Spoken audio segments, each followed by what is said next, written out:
they need to lean hard on their drive usage. Does a good job of pushing back.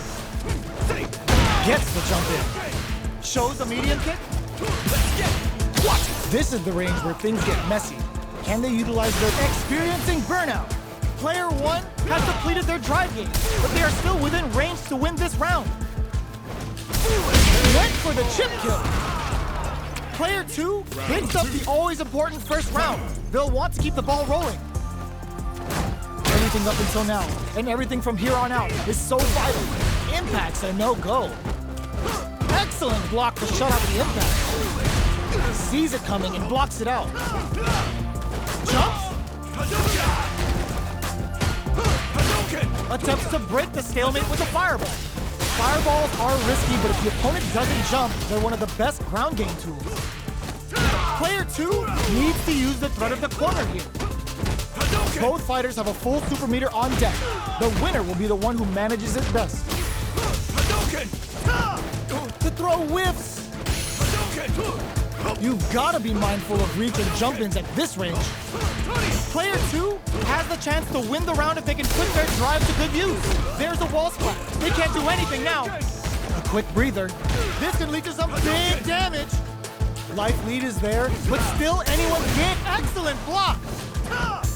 Solid anti-air. KO.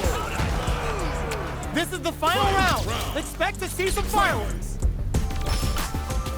The low. The last round adds a bit of OD spice there. G-right kick for a mix-up. Low, heavy, but no go.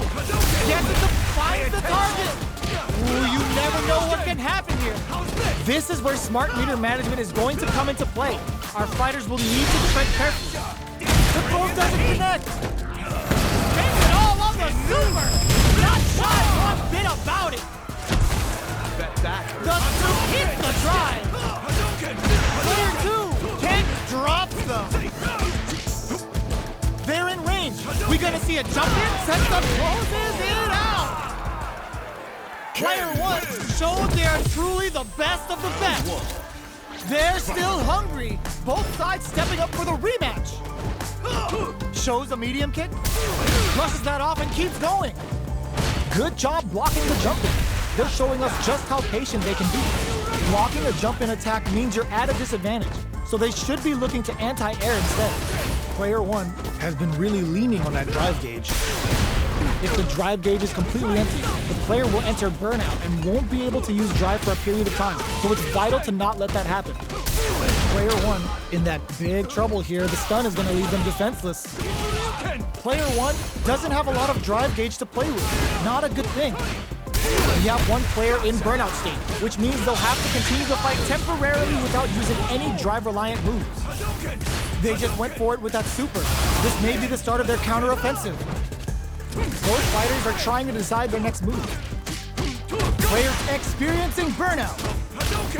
Goes for a projectile to try and change the pace. Both sides are going to have to fight without drive. You've got to be mindful of reach and jump-ins at this range. Who will capitalize on an opening first? Medium KO. Player 1 on the board first with the win. They'll want to keep the pressure on. From upstairs, who's going to start things off? G-right kick for a mix-up. Was looking for that jump. Burnout activates. Dashes.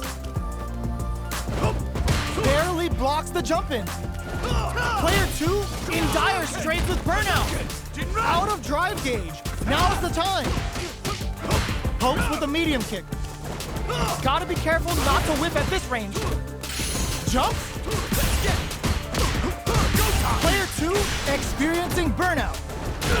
Anti-air drops him. They just said get that jumping out of here. Uses the game for the super. They're not playing around here. Life lead is there, but still anyone's game. Adds a bit of OD spice. Projectile hits. Fantastic positioning on show during that round. Player 1 comes away with the